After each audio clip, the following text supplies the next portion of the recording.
Hi, I'm Laura Cox Kaplan. You're listening to She Said, She Said.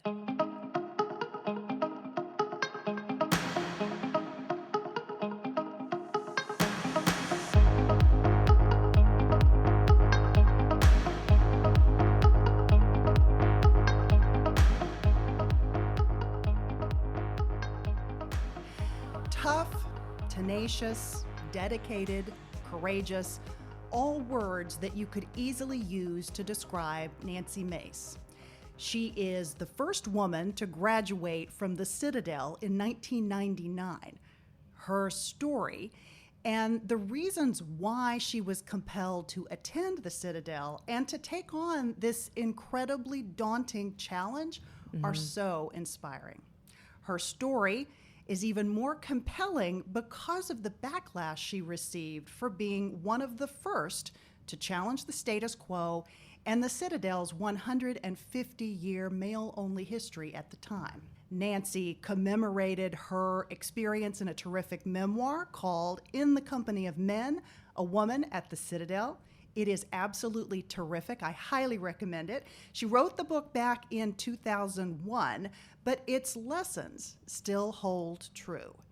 Today, she's a successful small business owner, a state representative in South Carolina, the mother of 2 kids, and a candidate for the U.S. House of Representatives. Nancy joins us today to talk about what her experience meant to her, how it has impacted other women, and how it impacts her journey today. Nancy, welcome to She Said, She Said. Yeah, thank you so much for having me. I'm very excited to be on with you today and tell this story. You know, it's one of success and failure, right? Yeah. And so many people have similar stories, and so it's always a joy to connect with other women who share some of the same experiences or something like that. So it's wonderful to be here. So thank you. Absolutely. Well, I'm delighted to have you. Let's get right into it. And I want to start with having you take us back. Yeah. The law changed requiring state schools to admit women, which is ultimately how this opportunity... It made it to the Supreme Court, actually. Yeah. The Virginia Military Institute in 1995 lost its case at the U.S. Supreme Court. And so the law of the land was changing, and the Citadel decided in that same year, actually very shortly after, that they too would allow women to enter their gates. Yeah. You had to know at the time in which you contemplated attending the Citadel that there would be some backlash. Why did you want to do this? Well, to understand why I would do something like this, I actually have to go back a few years when I was growing up and in high school. I actually dropped out of school when I was 17, and I was waiting tables at Waffle House off the side of the interstate. And the principal of my high school was a graduate of the Citadel, and I had a few personal setbacks, and there were reasons why I wasn't going to go back to school, and why I had quit. And he gave me 3 options, and he's like, well, you can come back to school. And I said, no, I'm not doing that. You can come sit for the GED. And I heard the word tests, and I said, hell no, I'm not doing that either. And then he spoke to one of the local technical colleges where you can get an associate's degree in North Charleston and South Carolina, and they allowed me to finish up my high school work by taking college courses. And I was actually the first student in my area that took college classes to get their high school diploma. And I actually ended up finishing and getting my diploma a year early at the age of 17, and worked a lot of different jobs and learned the value of hard work at that time and learned about failure. It was the first time I had ever quit something in my life. And I was a successful kid growing up. I always had straight A's, but had some personal challenges that totally threw me off on a different path. And I had lost confidence and faith in myself and didn't value myself at all, and was really down on who I was and didn't feel like I had a bright future. And so I dropped out of school. Can we go a little deeper? Because there's a lot to this leading up to the story of why you ultimately dropped out of school. What Yeah. happened to you? This was Right. a horrible, It's horrible time for you. Yeah, I was assaulted when I was 16, and I talked about this a few months ago last year, and I talked with press about this issue because it came up in the national news a few times in the spring of 2019 because I came public about it. But I was assaulted, and I actually moved away for 4 months, 5 months. And when I came back and tried to get back into school, I was bullied. And it was too much for a 16-year-old to handle emotionally and physically. And I didn't have the courage to speak up for myself. My mom knew what was going on, but nobody else really knew.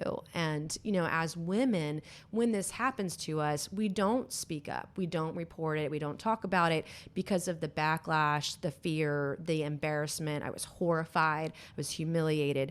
I was hurt physically and emotionally. And women that do come forward are often attacked for coming forward. And back in those days, you just didn't. My mom knew, my best friend knew, and that was pretty much it. And so when I did come back to school and then being bullied on top of it, I just said, time out, I quit. I'm completely done here. And started waiting tables at Waffle House, learning the value of hard work. I used to stand on a piece of duct tape 12 inches wide and yell to the cooks in the back how my customers wanted their hash browns. Smothered, covered, and chunked. Wore the uniform, the bonnet, everything. I loved working at the Waffle House. I met so many people from so many walks of life. So many, rich and poor, middle class, you name it. Everybody loves the Waffle House. The coffee's good. And now you can get your hash browns spiced with jalapenos, and they're super hot. But it's a great place to meet people and get to know your community. Yeah. And I did that. For so many people, that would have been the end of the road. That is not true of your story.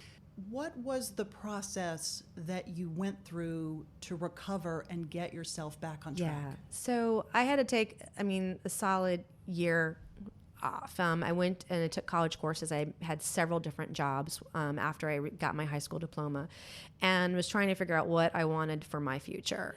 Working very hard, working 7 days a week, going to school at night and on the weekends. And that was in 1995 when I had dropped out of school. Then in 1996, the Citadel decided to admit women. Mm-hmm. And the principal of my high school, the man who I credit with saving my life and allowing me to get my high school diploma. He had a big influence on my life and inspiration. But my father was also a graduate of the Citadel. And I had felt like up until that point in 1996 that even though these circumstances were not of my own fault, I blamed myself, and I felt like I was a failure, that this was my fault, and quitting school and everything else that came with that. I had something to prove to myself.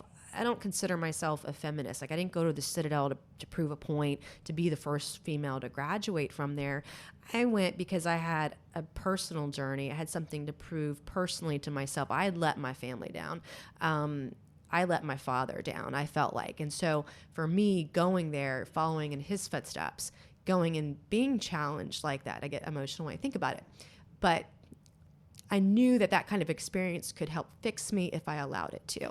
And going into a place where you could be challenged, where you could face adversity head on, some of the toughest adversity that an 18-year-old can face, and not quit. Yeah. That is the only reason I went to the Citadel, because I had something to prove that I could be challenged and I would not quit on myself. Your father was not only a graduate of the Citadel, but he certainly was, and I think still is, the most decorated combat veteran from the Vietnam era for sure, and maybe beyond that. But in the history of the Citadel, he's the most decorated living graduate. He's a big deal. He's a Brigadier General, J. Emory Mace. Yeah. These are very big shoes to fill. Yeah. So I can only imagine. We'll talk about how that impacted you emotionally, thinking about him and his legacy. Yeah, well, he was such a big success, huge success militarily. He had faced 3 tours of combat, 2 in Vietnam, the most decorated graduate of the Citadel. They were big shoes to fill. And so a couple of my brothers and sisters were valedictorians in high school. They went to West Point. And you're one of 3? I'm 1 of 4. 1 of 4. I wasn't that. I was not that student. I work really hard. So I approach things differently, but I had, I wanted to prove that I could do something well, that I could do good, and make a difference in my life, because I had failed. I'd quit school and felt like a failure up until that point. So he really had an enormous influence on my life because I wanted to make him proud of me. And that is one of the reasons that I went to the Citadel, to follow in his footsteps, to try and rebuild my life and make it good again. Yeah. You write in the book, obviously you talk a lot about the backlash, and I want to get into a bit more of that in more detail. But you also talk about the fact that your parents weren't necessarily keen, just like the rest of the community, on having women at the Citadel. No. So what was their reaction when you came to them and said, hey, guess what? They were against women at the Citadel, and I was for a time too, because if you look at education policy or education in this country, there is a place for single gender education, both for women and for men. There's value there. But then on the other hand, if you're receiving federal or state subsidies and government funding, you can't preclude people regardless of race, sexual orientation, or gender, obviously. And that was decided in the 90s. And so those kinds of institutions have to be done and privatized. But so they were both against women. So when I applied, what I heard, it was a Wednesday night that the school had decided to announce they were going to admit women to the Citadel. It was a Wednesday night. I was watching the news. And Thursday, the next day, I called in sick to work. And I drove down to the campus because I was local to Charleston. I drove down to campus and picked up a paper application. They were done in paper, not the internet back in those days. Microsoft Word was still very new. This was 1996? 1996. Yeah. A lot of people had the internet, but I mean, it was still very new. And so then I turned it in on Friday. And then Monday, the immediate Monday following, the school called me and said I had been tentatively accepted. The only problem with this plan that I had hatched is that I had not told my parents because they were against women going to the Citadel, and I hadn't talked to them about it, and, thought they might not be too happy with me. But my mom was my best friend because she and I had been through so much the last couple of years. And so the first person I told obviously was her. I was afraid to tell my father. And so the first thing she said to me was, "Hey, Nancy, you need to have a conversation with your dad." And it took me about a week to get up the courage to go and have this conversation with my father, because I was afraid of how he might react or what he would say or discourage me. I had made this decision. I was all in no matter what. I needed this. And he obviously gave me a list of reasons why I wouldn't want to go there. It would be tough. It would be challenging. I was going to cry. I was going to want to quit. I was going to get yelled at. I was going to be harassed, all these different things. And I was 18 at that point in time. And what does an 18-year-old know? Everything, right? So I came back with a punch, and I said, well, these are all the reasons why I want to go. And I want to be challenged. I want to, I have a learning disability, so I wanted to be in a small campus with small classrooms because I felt like I could be academically more successful rather than going to a big university where parties are a problem and big classrooms with hundreds of students. I wanted to have a more meaningful experience in college and not be tempted by those vices too. And so that was in the summer of 1996. We had a few weeks to get ready. And because my dad was a grad, I would ask him, what's it going to be like? What's Hell Week going to be like? What am I going to see? What are they going to say? And he would just laugh at me. He wouldn't share because he wanted me to learn on my own. He didn't want to help. Mm-hmm. But you had a pretty good set of expectations in terms of what was going to happen, sort of what the process was for initiating, for lack of a better term, new cadets to the Citadel. Yeah. But perhaps what you might not have anticipated was the level of backlash more broadly. Right. Talk and about in the community too. And it wasn't so much alumni that were the backlash. It was, and I learned for the first time in my life, and I'm sure you hear about this all the time on your program, but the women, that could be moms, girlfriends, wives, women were much uglier to us in public when we were out and about as cadets than any men or alumni were towards us. And I learned for the first time that women, we do this thing where we beat up on each other. We are our own worst enemy. Rather than helping, we hurt. And I'm still not sure why we do that. Insecurities might play into that a little bit, But the harassment, particularly by women outside of the Citadel campus, was some of the worst I've ever seen. And of course, stuff would happen on campus, and the cadets, this is culturally, when you change a culture, it doesn't happen in one night. It doesn't happen in one day or 1 week. It takes years, and it can take decades. And so I understood that. And so my whole point was to not segregate myself. I wanted to integrate as much with the men as possible. So I physically fit, I had to be the best. When we had our first PT test in my battalion, I beat all but 4 guys on our first PT test. And that was a standard that was consistent male and female, right? No, we had different standards. You had different standards. Yeah, so I never held myself to the female standards. You held yourself to the male standards. I held myself to the male standards because I felt like being in the first class of women, there were 4 of us, 2 dropped out and there were 2 left. Ratio of men to women was like 900 to 1. But I felt like, we had to work twice as hard to be seen as an equal. Mm-hmm. I was smart enough. I knew going in that I was going to have to work harder. So I held myself to that standard. And that first test, 3 days into Hell Week, really set the bar. It set the tone. It said, hey, I'm here. I'm serious. I'm going to work just as hard as you do. Even though my standards are different, I'm going to be just as good as you are. And I'm going to work harder, and I'm going to earn your respect. I don't deserve it, but I'm going to earn it. And again, like as a woman, I learned these things. It's weird. I learned these things in this all-male environment. But sometimes we have to work twice as hard to be seen as an equal or to get a seat at the table, which is a great lesson to learn at 18 because it's relevant in corporate and the private sector, whatever you are doing. In politics. But we face this every single day. I learned that at a very young age, and it's been with me ever since, and it's really had a positive impact because I recognize that. Our challenges are different.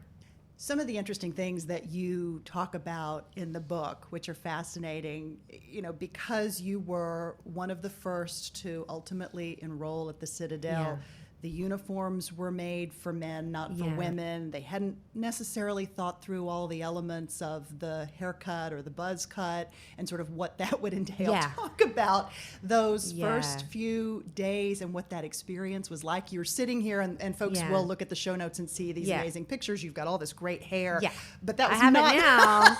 No, not the case then. They took all but an inch of it on the very first day. And it took me a week to look in the mirror. And I realized, I said, oh my gosh, I'm the spitting image of my brother now. And I was 110 pounds when I went in. And because it's so physically rigorous and they don't give you a lot of time to eat back in those days, I lost like 20 pounds in the first 2 or 3 months probably. And I was, very thin, and I looked like a teenage boy, basically. And I would go into restrooms on campus even, or in public when we had leave, and I would be asked to leave the women's restroom because they thought I was a male cadet. And I was like, no, I'm really a girl. I'm really female. I'm going to use the bathroom. I'm not going to the men's bathroom ever. So, but those were different challenges, and they take your identity away and then they build it back up is the point of all of that. And to also humble you through the experience. But again, none of the male cadets were ever mistaken for a woman. And, it's a different dynamic. It's interesting, and it really does humble you.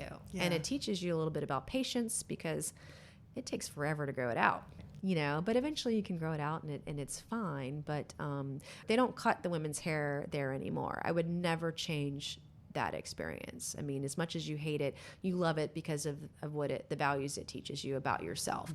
Mm-hmm. You learn your best and worst character traits when you are under those kind of experiences, when you go through that. Talk about what you learned about yourself and maybe what surprised you. I learned that I am not very patient. I want it fast. I want it now. I have to win everything. I'm very competitive. But that experience, the 2 biggest takeaways for me would be having courage, what that means, and confidence. And when I talk about courage, it's really having the courage to speak up for yourself, having the courage when you see something wrong, not only to speak up for yourself, but to speak up for others.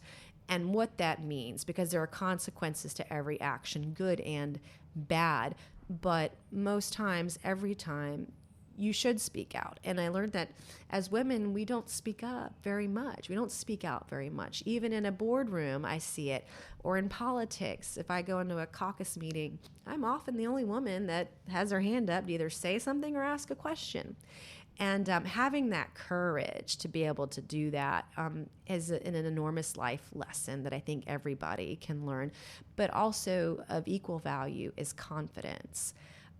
Having confidence no matter what you're doing, whether you're in school or your work, whatever, if you're not confident in who you are, no one around you is going to be confident in you. And so that starts with you looking in the mirror and telling yourself that you believe in yourself, setting a goal and making it happen. Do or die, get it done. And even in my adult life, I've seen it where I've had periods of life where I was not confident.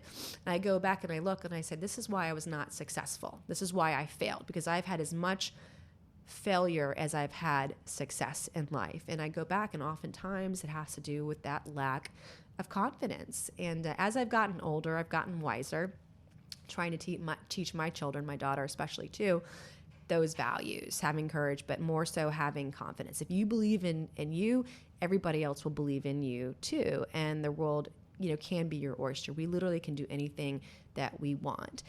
You just have to grab the bull by the horns and go for it, and don't let anybody or anything ever get in your way. And so that has had enormous value in my life, personally, professionally, of course, just getting it done. Yeah. I took away another element, which you kind of touch on in what you just said from your story, and that is doing hard things and taking risks is exactly what builds your confidence. And the more you do it, the more confident you become, and it makes you braver in order to take those risks. Yeah. Claire Shipman and Katty Kay talk about this in that great book, The Confidence Code, and Claire was on the podcast a year or so ago talking about that. You are the embodiment of this notion of doing hard stuff over and over and over again, and the impact that that has on your confidence. Yeah, right? It really does. And making you feel brave. Yeah, it does. And if, we have to do it, so other women will then do it too. And so you've got to be the one.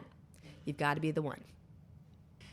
As if the challenge of going to the Citadel were not difficult enough with all of this other stuff, your father ultimately became the commandant while you were there. And while people might say, oh gosh, I bet that was helpful. Well, not so much as you write about in the book. Maybe talk a little bit about actually what that was like and why that was so problematic. So the commandant at the Citadel is essentially in charge of the military side of things. Okay. And so it's kind of like having a principal at your high school.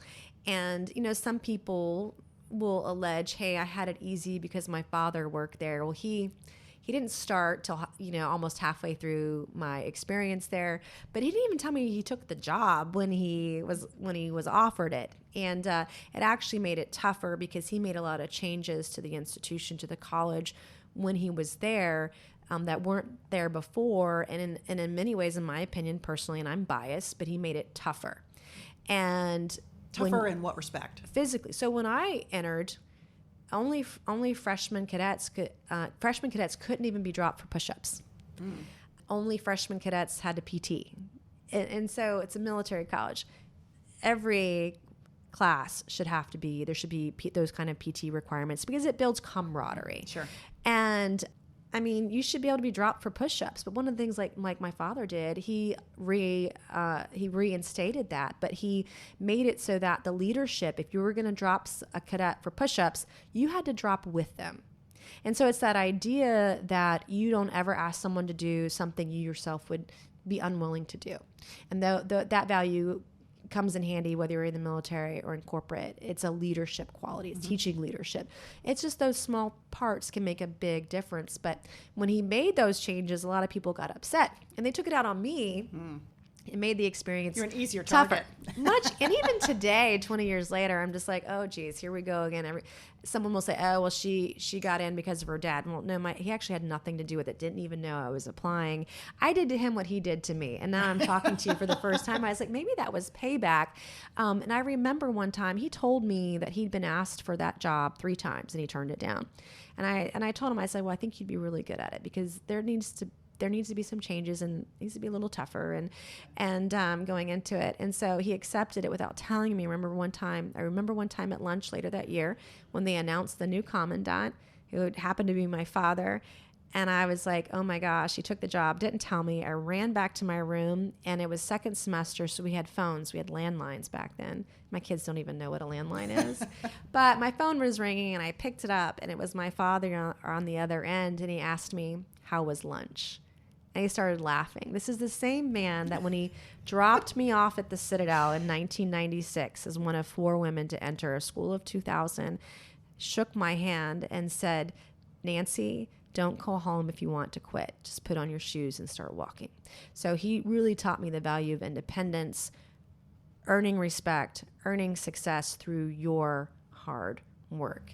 Can't be up to somebody else. It's got to be up to you. Your father, it goes without saying, was a really tough guy. Yeah. You tell these great stories, but you also say that at the point in which you graduated, he was the one to hand you your diploma, and it was the first time you saw him tear up. Yeah, it's the first time in my life I'd ever seen the man cry.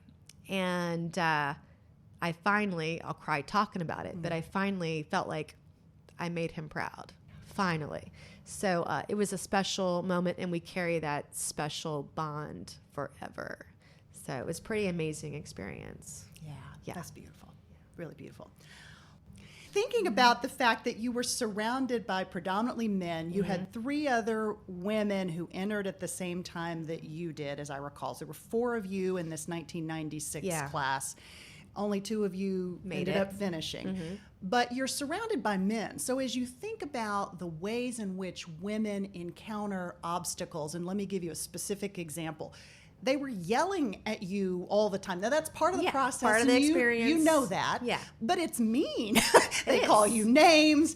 What did you take away from the experience that really showed that differences between men and women and how they responded to criticism, harshness, harsh words, name calling? Well, I learned we can be bitches though. I mean, we can really turn it on too.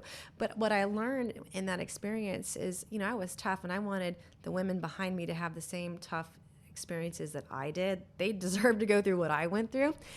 And I learned some very deep stuff, which was we're tougher on each other. And I found myself, I wouldn't yell because I have a very high voice. The more I yell, the higher pitch it gets. It sounds like a bird chirping. And so yelling wasn't my thing. But I would talk in a very low, calm, slow voice. And I was harder and tougher on the women that came behind me than I was with the men. And it was a lesson I had to learn at a young age because my first boss out of college was a woman, and I recognized it immediately. She did the same thing for the women who worked for her. And I had to learn quickly not to do that, and that it's not kind, and that we need to be supportive of each other. I have seen it in corporate. I've seen it in commercial real estate. I have found myself working in these predominantly male industries for whatever reason, and I see it in politics. We are our own worst enemy. And it's been done to me. I've done it, but I recognize that at an early age, I've done it less because I know when it's happening. And so when I decided to run for Congress, I hired a qualified female campaign manager because I want to give opportunities to women who've worked for it, who've earned it and want it, because so few of those opportunities come across, right? And so it's our duty. We have a duty to help others who want to come in behind us, right? And so we need to lift each other up. Yeah. Let's talk about your decision to pursue elected office. This is yet another risk. A lot of women don't take this risk. That's part of the challenge that we talk a lot about. We have a lot of responsibilities. A lot of responsibilities. That's right. At home and at work. Children. And you're working, you're running a business and doing all of these things. So what made you decide to jump in? Why was running for office important? And I'm a single mom too. And I work 2 jobs to provide for my children and everything. But I think a lot of us, regardless of your party affiliation, who Republican or Democrat or Independent, a lot of us, I feel, are fed up with what we see going on. It's a lot of BS. And I just want to see something get done. I'm not a big ideas kind of person, but if we don't run, we can't win and we don't get a seat at the table. And so in order for us to start winning more, getting more seats, whether it's county council, city council, state assemblies, like I'm in right now, the state house, now I'm running for the U.S. House. If we don't run, we're never going to win and we're never going to have a seat at the table. That's and right.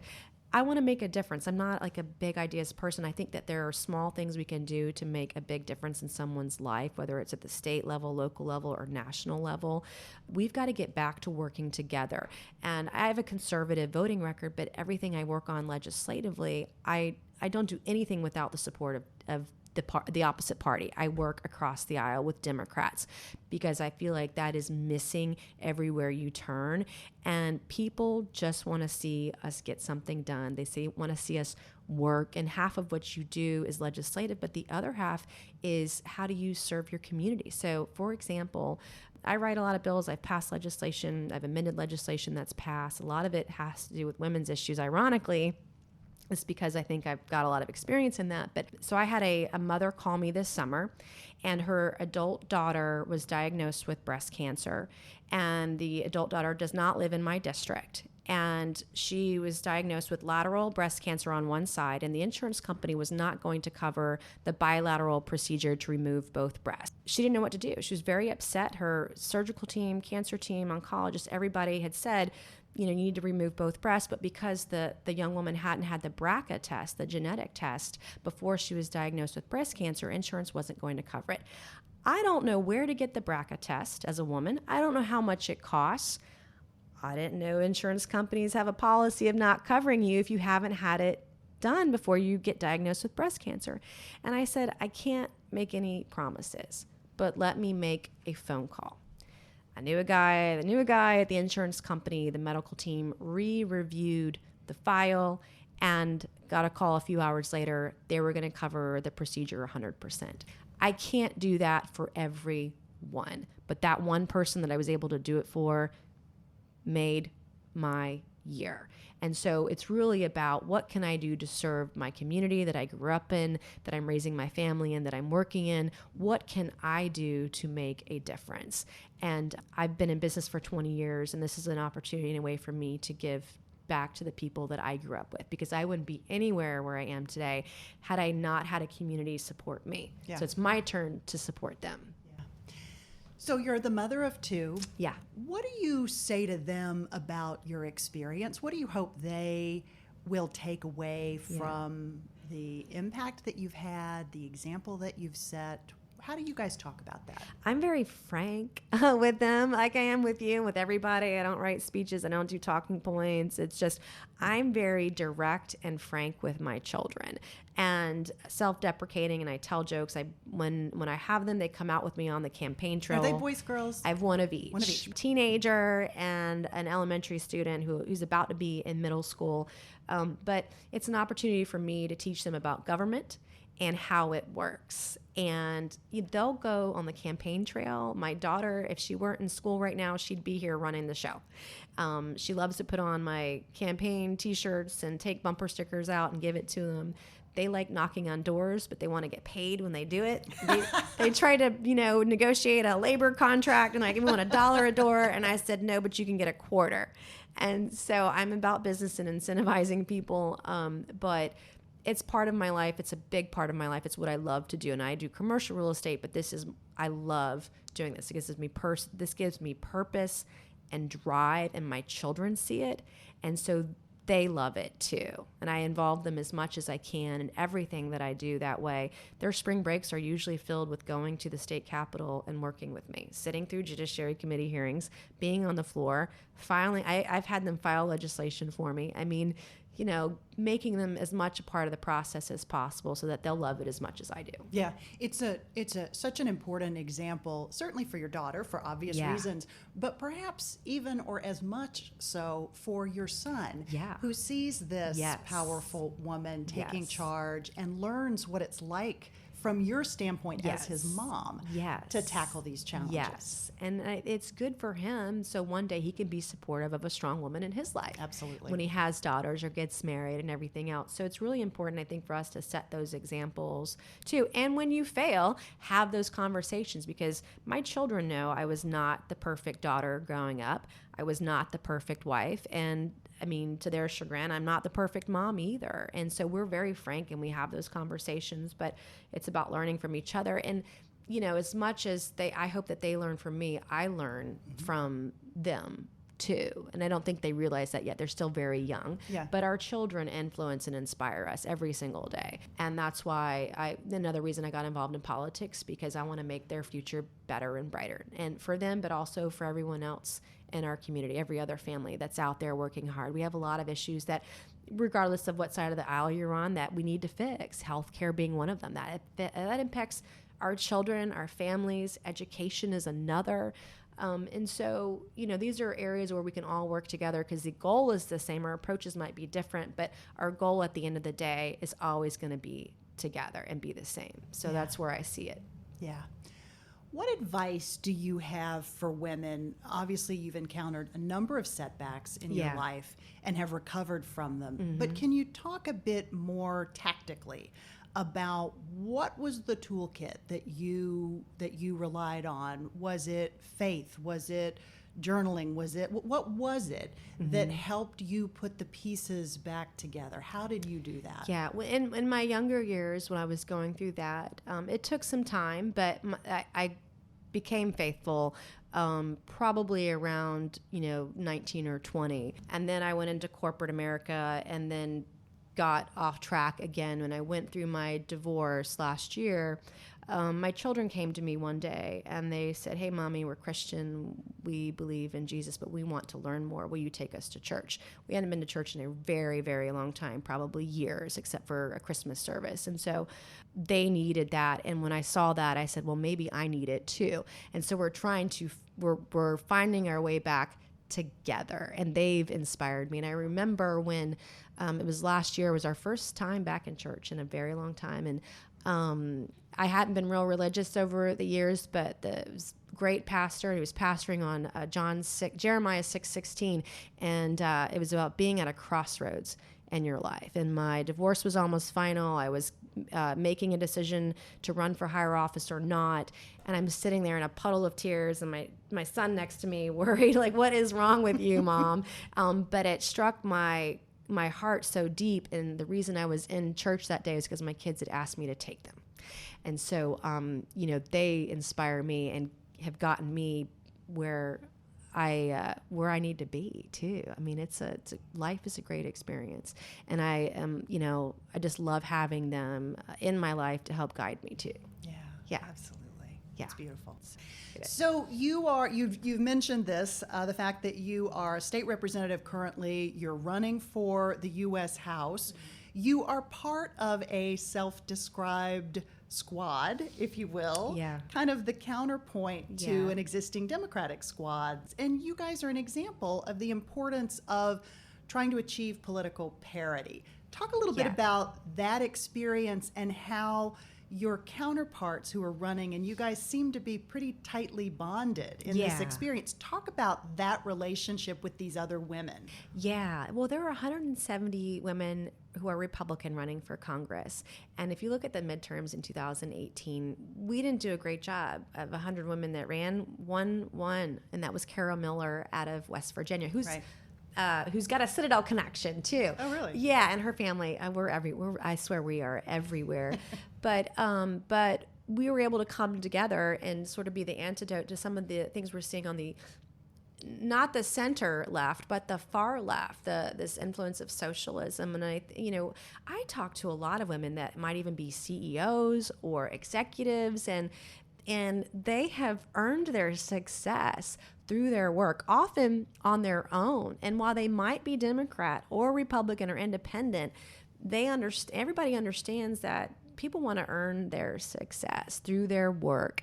And our country was founded with freedom. And when you're free, the economy can be prosperous. And so it goes both ways. So the pendulum swings both ways, can be both extremes, but just getting back to those values. And as a mom, 7 years ago, I wasn't worried about my children's future.